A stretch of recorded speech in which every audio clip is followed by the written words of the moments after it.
last week, ito yung ating mint, bago ito yung tarragon. Ang tataba. Ayan. Oo. Ang Kasi haba. ilagay ko sa ilalim ng puno. Okay. Ito po yung mga herbs na kadalasan na makikita ninyo. Common ito sa mga lugar na ng Tagaytay, yung may mga pretty na pinaiinom, ito yung pinapainom sa kanila. Tarragon at saka mint. Mint. Okay. Paano ba yan tinatanim? Cuttings din lang. Okay. Cuttings. Madali naman mabuhay. Madali siyang mabuhay, madali lumago. Ang kailangan lang talaga po ninyo is full sun. Full sun. Yung mint, di ba may iba-ibang klase ng mint? Oo, maraming klase mint. Oo. Java mint. Meron ako na choco mint. Choco mint, oo. Parang talaga siya, parang lasang chocolate. Amoy lang. Amoy. Okay, amoy chocolate. Yan, amoy chocolate, oo. Ito namang, itong mint na ito, ang amoy niya, yung mint talaga. Peppermint. Oo, yung maaamoy mo talaga na pag naamoy mo, parang Vicks na hindi mo maintindihan na mabango. Parang, ba yun? Bubble gum? Oo, parang gano'n. Diba? Yung parang may bubble gum peppermint flavor, diba? Ito kasi, itong tarragon, pag linagay mo sa mainit na tubig, mabango rin ito eh. Bago haluan pa ng mint, Java mint o peppermint,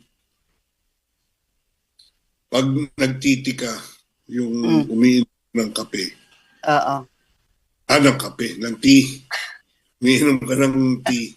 Lalagyan mo lang tubig mainit. Oo. Habang iniinom mo, mawawala yung mga problema mo. Nakaka-relax. Mare-relax? Grabe talaga. Relax ka.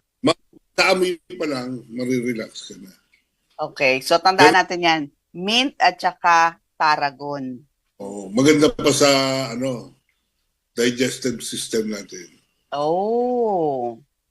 So, and madali naman silang alagaan. Pwede sa paso. Oo, madaling alagaan. Kaya nga lang, pag naubos na yung tea mo, babalik yung problema mo. Naubos na yung wala na yung papalis ng problema no? Oo. Kaya babalik na. Ganun ba yun? Okay. So ayan, mint and tarragon. So cuttings lang and dapat full sun. Katulad ng ibang mga na-topic natin last week. So dapat nasisikatan ng araw. Pero 'di ba yung mint siya pa ganun yung pag ganun. Yung pagdami niya, gumagapang, yes. Oo.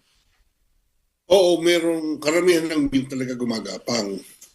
Pero kahit na hindi mo na, kasi kung gumagapang na siya, hindi ka na kailangan magtanim. Napropagate na siya gumagapang na siya. Opo. Kaya kung magsisimula ka pa lang at hindi pa gumagapang yung iyong mint, gusto mong paramihin, putol ka lang doon sa puno. Okay. Puputol ka lang. Paramihin mo na ng paramihin. Ang natatandaan ko na nauso dati, kaya marami naghahanap ng mint. 'Di ba? Uso lemon water, tapos lalagyan ng mint. So, ganun yung ginagawa nila. Meron akong kaibigan na talagang nagpahanap ng mint para sa kanyang lemon water.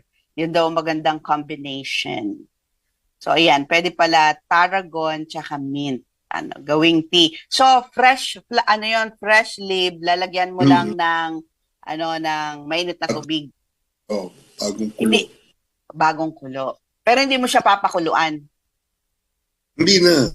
Hindi na. Bagulo lang. Oo. Pwede mo ba kainin yung dahon? Fresh? Oo, pwede. Pwede siya. Okay. Pwede itong panluto. Ang tarragon, pwede yung panluto eh. Panluto. Marami siyang gamit. Hmm. Yung iba, sa mga Italiano, sa mga mga Italian cuisine, mas marami. Yung kanilang suka, di ba tayo, mahilig tayo mag-infuse ng sili, bawang, sibuyas.